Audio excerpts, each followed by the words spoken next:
Hi all, in this video we'll be looking at the Tavern system in Conan Exiles. Introduced with Chapter 3 of Age of War, the new feature will not only allow you to build a lively tavern in your base, but also brings with it some new useful functionality. So what is this tavern system all about and how does it work? While you can learn the recipe for building the new bar counter at level 20 from your knowledge page, you need to rescue a very specific NPC, namely a Samorian Barkeeper, before you can make it functional. Currently, the only way to find this Barkeeper is by defeating a purge, although Funcom said they would like to add more options in the future. Just in case you haven't been playing for a while or are new to the game, purges can be triggered by accumulating treasure in your coffer and proclaiming your wealth by interacting with your treasurer. The more treasure you have, the harder the purge gets, so keep that in mind. Currently there are 10 difficulty levels, with one being the easiest. While there's no guarantee that you will find a barkeep every time, there's a chance in every purge, no matter the difficulty level. Once you have defeated a purge and looted the keys from the commander, you'll be able to open cages in the purge base. And it is there that, amongst other random Thralls, you have a chance to find a Barkeeper. When it comes to building a tavern, you have complete creative freedom. However, the key is to build a bar counter and assign a Barkeeper to it. And if you want guests to visit your tavern, make sure to have enough available seating. The integrated bar stools around the bar counter count as seating, but also any benches, chairs or stools you build in its vicinity. Now you might wonder, what exactly is the point of a bar counter and barkeeper? Couldn't I just always build a tavern without it? Well, yes, of course, you could build a building that looks like a tavern. But the new bar counter and barkeeper make your tavern functional. For example, if you have put some seating down in your tavern, you will attract NPCs that come and visit over time.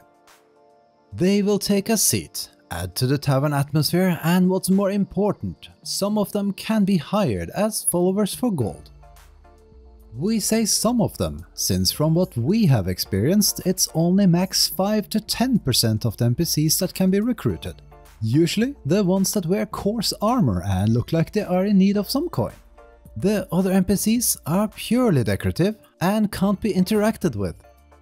By the way, it can take anywhere from 1 to several in-game days for guests to arrive, and it doesn't matter if you are in range of your tavern or not. For now, only fighters and entertainers can be hired, but Funcom said that they would like to expand on this in the future, for example with bearers. Most of the guests in your tavern that can be hired will be tier 1, 2 or 3, but Funcom confirmed that there is a chance for valuable NPCs to appear as well, as in named Thralls. However, during our testing, we could only find non-hireable tier 4 NPCs. The cost to hire a Thrall varies depending on their tier. For example, 10 gold for a tier 1, 50 gold for a tier 2, 100 gold for a tier 3, or 500 gold for a tier 4. Though as mentioned, we only found non-hireable named NPCs even if we have had hundreds of visitors. Oh, and by the way, your guests won't stay forever. That's right, just like in a real tavern, guests come and go. Currently they stay randomly between 1 to 5 real-life hours, so always keep an eye on new arrivals and look out for the good ones.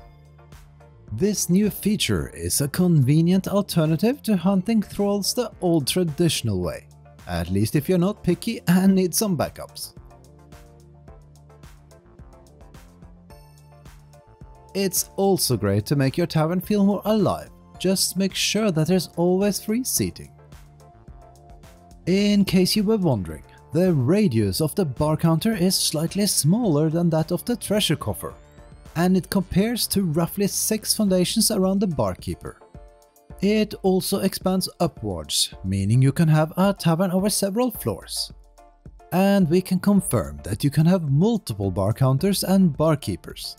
However, if their radius overlaps, you won't get more guests on the shared seats. A last thing in relation to visiting NPCs. If you want to close your tavern for a while, there is currently no toggle to switch this functionality on or off. As a workaround, simply take your barkeeper out of the counter if you want to give everyone a well-deserved break. Speaking of seating, not only can guests appear and sit down, but with the latest chapter, a new mechanic to assign thralls to chairs and benches has been added to the game. Meaning you can also make your own followers sit down, and if you let them take a seat at the bar counter, they will even act like being in a tavern. Being able to assign followers to seating is also just the beginning of a system that will allow you to do even more with followers. You can already assign followers to guard doors, or the new archer and cauldron positions, and soon a few other items from the bazaar. The goal is to do the same with crafters in the future, so you could finally assign followers to crafting stations with the possibility to change their armor. Now, having NPCs visit your tavern and the option to hire some of them is one of the new tavern functionalities. The other is related to the barkeeper. Speaking to the barkeeper at your bar counter will not only allow you to purchase a selection of consumables, but also select the Enlist contacts option. This feature allows you to hire special contacts for gold, but in this case you only hire them temporarily. Unfortunately, this feature is still a bit bare bones, as you can only enlist Iskar the Sellsword in Chapter 3. This is another NPC that has a chance to be rescued in purchase. We have gotten him from level 2 and level 3 purchase, so we presume any difficulty level has a chance. Once you have done so, he will be available for hire in your tavern. Iskar is a trader that sells useful supplies for purchase and sieges. This is another functionality Funcom hopes to expand upon in the future, by for example, let you assist, rescue or meet NPCs in the world that then become available in the barkeeper's contact list.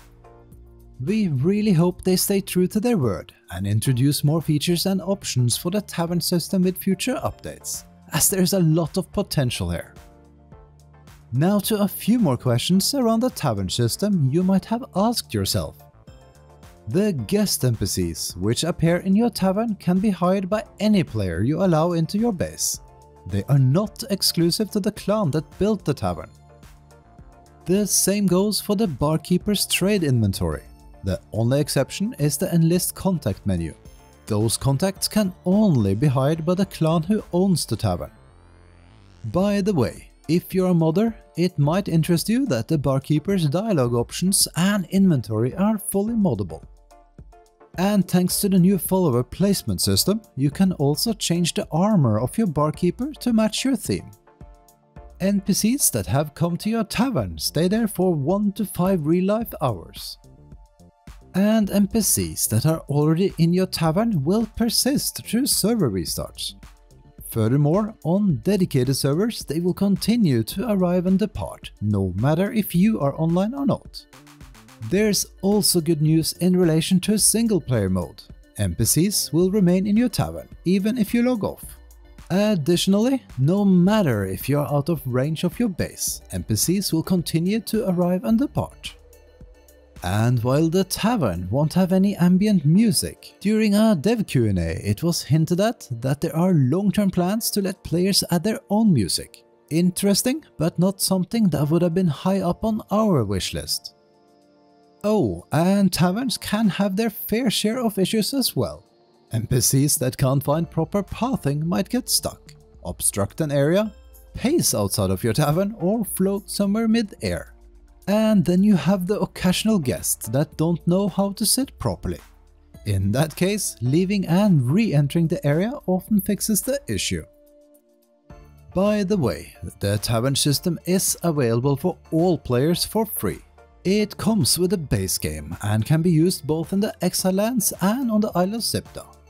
And as we have seen rumors floating around, we can confirm that you don't need to be in a clan for it to work. The only item that's specific to the tavern, and that's included with the base game, is the bar counter. But you might have guessed it, Funcom's Battle Pass and Bazaar are of course a perfect opportunity to introduce more cosmetic items. Chapter 3's Battle Pass for the Age of War is bursting with tavern-themed placeables, emotes and a few other things.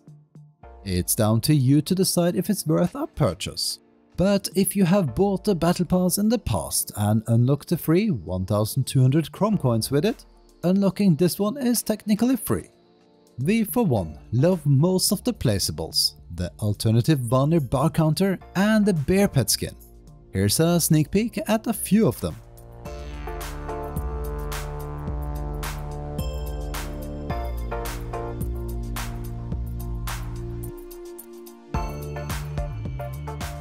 The Bazaar will of course have tavern items as well.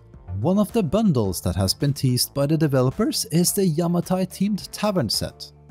So if you love your tavern, building and decorating, and especially if you play on console and can't access mods, then you at least have cosmetic options. But as usual, they come at a steep cost. And that's all for this guide. Do you like the new tavern system? Or do you have more questions? Simply leave a comment, and if you could give us a thumbs up and subscribe, that would be awesome.